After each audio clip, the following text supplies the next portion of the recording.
Hey guys, and welcome back to Let's Talk Books. My friend's here today. Say hello. So as I promised, I am going to tell you what my top 10 favorite books of 2015 are. Now I was going to do my top 15, but I'm actually going to leave those extra 5 for my least favorite books, because there were a few books that were like that I've read. So I've read a total of 33 books this year. My goal on Goodreads was 50, but you know, 33 is pretty good. I had some pretty dry spells going on where I just did not want to read. Hopefully next year I could read a little more. Now, I'm not going to be getting into detail about these books, obviously a little bit so you know what they're about, because I do have reviews on most of these books, so I will obviously link them to where you can either watch them or read them. The Christmas Joyride by Melody Carlson. It's about an 86-year-old woman named Joy who decides to do a last hurrah and goes on a Christmas joyride in her decked out RV across Route 66 with her neighbor who is a lot younger than her. She just been through a divorce and she's alone for Christmas. So together they embark on this crazy journey spreading Christmas joy. No other book has really put me in such a holiday spirit than this one has. I was just so happy and just filled with so much love when I read this book. It's such a memorable read for me. It's Along the Way by Jacqueline Kolosov.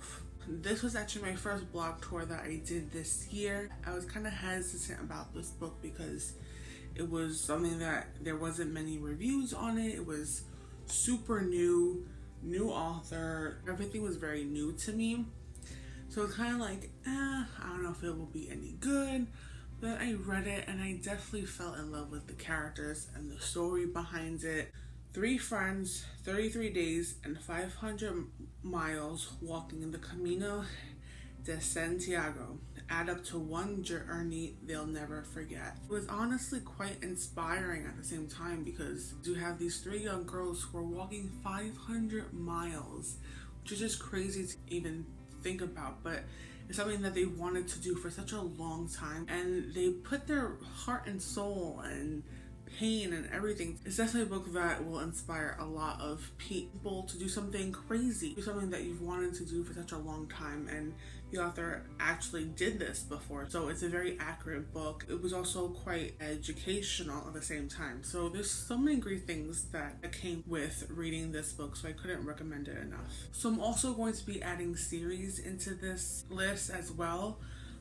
And what I mean is that if I read 2 or 3 books from the same series this year, they're all going to be added into one, basically, okay? New World Rising series by Jennifer Wilson. I couldn't just pick one, I had to do both, like hello. These books are actually not available right now. The first one will be available next month. I absolutely enjoyed this series so much. It's an action-packed dystopian with a kick-ass heroine, and she's just crazy and badass, and it's unlike any other dystopian that I've read. I highly recommend this. We have reviews for both of these up on the channel. So another series that I want to add, Throne of Glass by Sarah J. Maas. I read Throne of Glass last year and I never continued it. I bought all the books, never started them. Until this year, I read Crown Midnight, and then I read Hairfire. Right after Hairfire, I jumped right into Queen of Shadows. So I binge read these and they were amazing. It's my second fantasy series and it's my favorite one. And it made me really enjoy fantasy books and I can't wait to read more of them. I just love the characters in these books. How much depth there is to these books and to the characters, and there's just so many great things that come with them, and I'm so excited for the next book that will come out, hopefully not too long. It's November 9 by Colleen Hoover. I read quite a few Colleen Hoover books this year. I read Confess, which I thought came out last year, but it came out this year. And then I also read Never Never Part 1 and Never Never Part 2, which I loved as well. I loved all of them, but I knew I had to just narrow it down to just one. I couldn't put all Colleen Hoover books on this list. I'm sure most of you guys know what this is about. Again, I have a full review on it, but it's about Fallon and Ben who meet on the same day every year, and it's about writing and family and love and overcoming your fears, and so many great things are in this book. It's one of my favorite Colleen Hoover books. I haven't read many romances this year, which is crazy. Last year I read so many romance books. So when I read this book, I feel that just all this like fluffy and just heartwarming feelings inside of love. And I fell in love with Ben so much. Like, he's just like a godsend. It's definitely up there with Hopeless, and it was just so freaking good. Now this next book I would honestly put at number 1 in a heartbeat. I would, but right now it's at number 5. That is Grey by E.L. James. I still regret not doing a review on this book. I know I still can. Maybe I will. We'll see.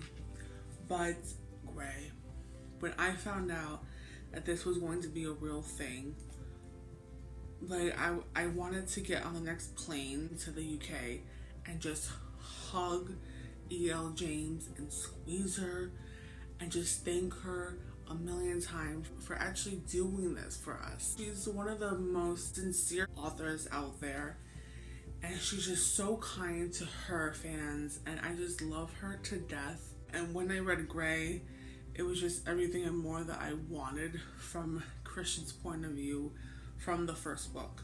I couldn't even fathom the idea that I was going to read this book. Like, when it came in the mail, I was just like, is this real? You're over 500 pages of Christian's mind. I tabbed the shit out of it, and there's so many moments where I was just like, this is happening. Like, this is, like, it's real. I still can't believe that this is a real thing. Ooh, it was amazing. Christian's viewpoint was exactly how I thought it would be. It makes me love Christian a million times more. Just put it that way. It's probably a surprise because I put it at number 1 in our last video, which was our favorites of 2015 of just other stuff. So I put that at number 1 in that particular video, but as of right now, it is at number 4 in my overall list. Dumplin by Julie Murphy. I've talked about this a bunch of times. I have a full review on my gushing about this book. I couldn't relate more to a character in my life. Dumplin is basically my spirit animal. She's someone that I would inspire to be one day, and she has taught me so much about who I am, like if she is a real person, and it's just crazy to even think about. I just love everything about this book. Bo, the main guy in this book, definitely stole my heart like no other. Them together, her, like just everything.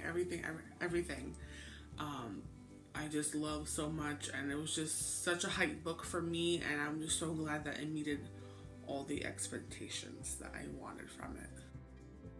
It's The Song of David by Amy Harmon. This was Maria's number 1 book of the year, and it's my number 3 book of the year. The Song of David was one of the hardest books to read this year. It was just so packed with gut-wrenching moments and storytelling. It's not a book that I could get into that much because you have to read the Law of Moses first, which is basically a duology together. If you're new to this channel, the author Amy Harmon is my favorite author of all time. When you're done with her books, you're left like wanting to not only inspire or do better for yourself, but to just do great for someone else. And she just has a way with words, and her characters top any character. Like, she makes it seem like her characters and her stories are happening to you. She puts you in their shoes. I can't compare her books. Like, she's just one of a kind. I couldn't recommend her books enough. And The Song of David is definitely one of them. So please pick up The Law of Moses first if you haven't. If you have, please read The Song of David. This is Asking For It by Leela Pace. It's actually a book that I haven't really spoken to you guys about that much. I do apologize now because it is a book that is not for everyone. Like, not at all. If you actually go on Goodreads, it does have a warning for people who are sensitive to this type of content. It focuses on these characters who have fantasy about non-consensual sex. So there's graduate student Vivian. She meets this guy named Jonah, and they have this sexual relationship where he becomes the rapist and she's the victim. And it's very taboo, it's very out there, it's crazy, okay? For someone who is interested in this type of book, or if you already read adult or new adult books, I couldn't recommend this book enough. To read books that surprise me, that shock me, and this book is one of them.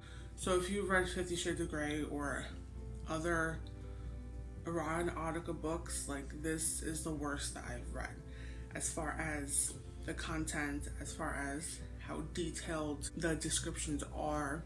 But put that aside, I fell in love with it.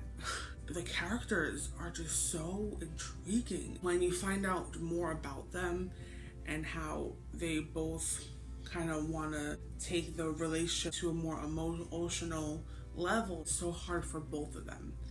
And it's actually going to be a trilogy.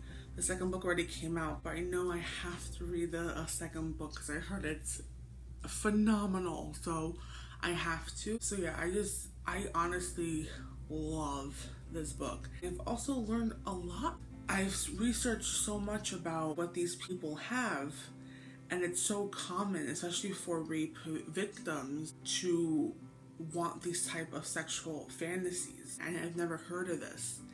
To know that it is so very common, this is just so brave of this author to come out with a book series like this. I just really commend her on that. And the story, I mean, I just can't wait to see where it takes off. I'm just looking forward to that out of anything right now. So yeah, I really recommend it if you are interested in this type of book. It's one of the first books that I read this year. It's the first review that I've done this year. Definitely a memorable read like no other. And that is All the Bright Places by Jennifer Niven. Again, a book that I can relate on a mental health aspect.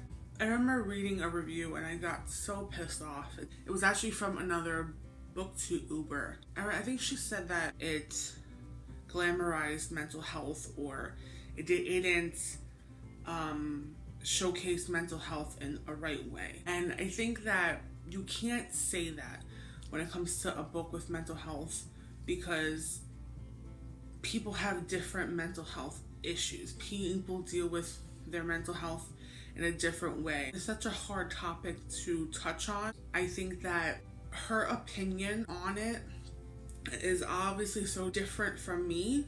I felt like this was a book that showcased mental health so perfectly. The things that they touched on and the things that they were saying to themselves, and being in Fitch's and Violet's mind, I got them. I understood where they were coming from. I didn't think it glamorized mental health at all. If anything, it really showed that mental health is a serious freaking issue in this world, and that we have to talk about it more. And this really shows how much parents don't know enough about mental health, how teachers don't know enough about mental health. I think she shows everything that is wrong with the people who don't understand mental health. And I don't know, for me, I 100% believe that this is a mental health book that is true. At least for me, maybe not for a lot of other people. It's just a book that I just won't forget. I probably tabbed so many quotes that people can live by. You know, I just hope that people can take away from this book that we can all find our bright place. That it's out there for all of us, no matter what we go through. I just know that my bright place is out there, and it's also there for you guys. And I just couldn't recommend this book enough, and that's why it's my #1 book of the year. It's just so freaking raw, and it's just a book that it needs to be out there more. It needs to be shown to so many girls and boys, and to know that we're not all alone in this world. This is why it's my favorite book of the year, because it got me like this. A year after, I'm still so like in awe of it, and yeah. Whew.